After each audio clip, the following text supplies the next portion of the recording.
So here's an example of solving systems of equations, and we're going to use the substitution method.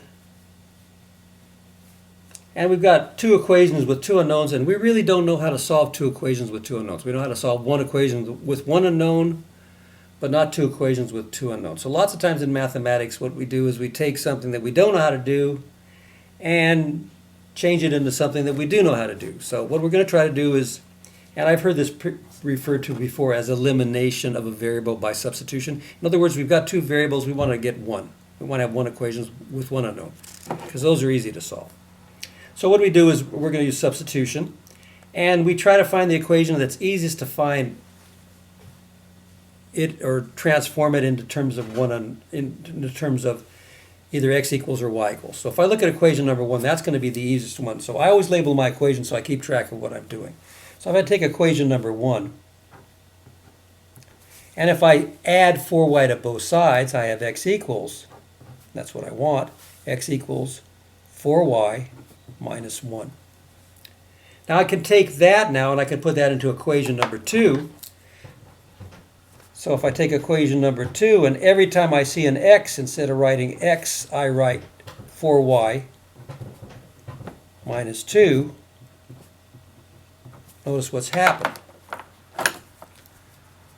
So instead of writing x, I write 4y, I'm sorry, 4y minus 1, did I say 2? Every time I see an x, I'm going to write 4y minus 1. There we go. And notice, now we have one equation with one unknown, and these are easy to solve. So we'll solve and find out what y is. Okay? Pretty easy. So we'll multiply, use the distributive property. So 3 times 4y is 12y. Sorry, green equation. 12y minus 3 plus 5y equals 31. Then I'll simplify, combine like terms, so 12y plus 5y is 17y. Minus 3 equals 31. And then I'll add 3 to both sides. And I have 17y equals, 34. I'll divide both sides by 17. And I end up with y equals, and 17 goes into 34 exactly 2 times.